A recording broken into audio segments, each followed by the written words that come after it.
Bienvenue dans la suite de cette série sur comment trouver son métier.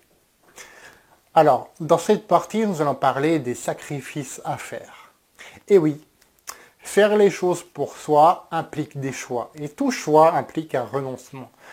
Quand on décide, on tue en fait toute alternative. On choisit son chemin sur lequel on va se concentrer.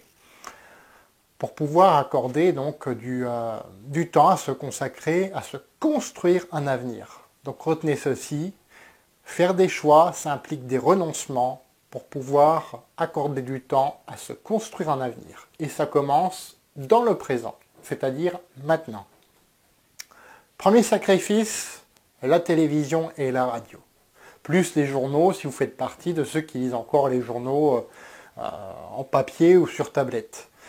Alors, si comme la moyenne des personnes en France, vous passez 4 à 5 heures par jour devant la télévision, là il va vous falloir limiter drastiquement, voire carrément supprimer. Voilà, c'est la mauvaise nouvelle du jour, pour ceux qui aiment ça, mais c'est un choix nécessaire pour pouvoir se former au métier que vous allez choisir. Deuxième sacrifice, les sorties entre amis, ou avec votre conjoint, ou avec vos enfants, si vous en avez. Là aussi, il va falloir avoir une conversation de la vérité. Il va falloir expliquer à vos proches que vos priorités ont changé et que votre métier, votre activité va prendre une place plus importante dans votre vie. Voilà.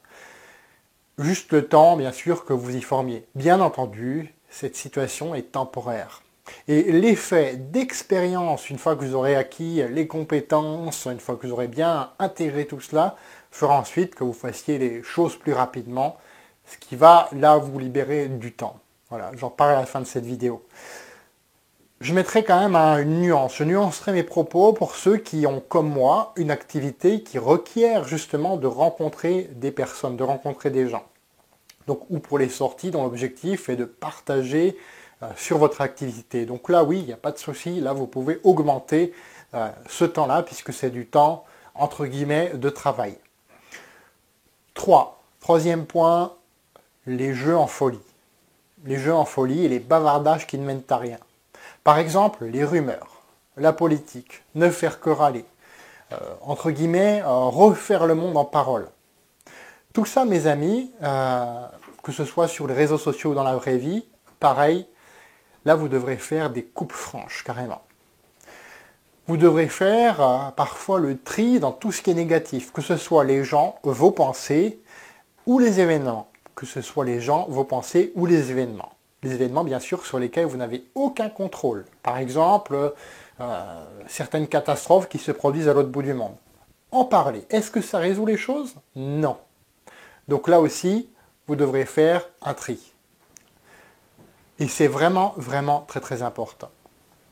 Alors, sur ces 3 points, si vous allez vraiment faire des choses, si vous allez vraiment les appliquer, vous allez pouvoir vous dégager énormément de temps et d'énergie à consacrer à votre activité. Surtout si vous avez déjà une autre activité professionnelle et que vous vous formiez en plus à votre nouveau métier.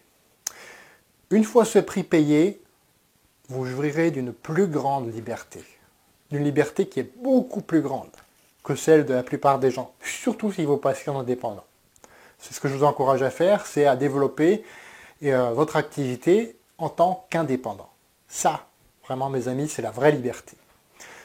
Dans la prochaine vidéo, nous verrons qui vous prenez comme modèle, comme mentor, comme guide. Là, je ne vous en dis pas plus, tout simplement. Je vais plutôt me taire et vous laisser découvrir ça dans la vidéo suivante. Je vous dis à bientôt. Au revoir.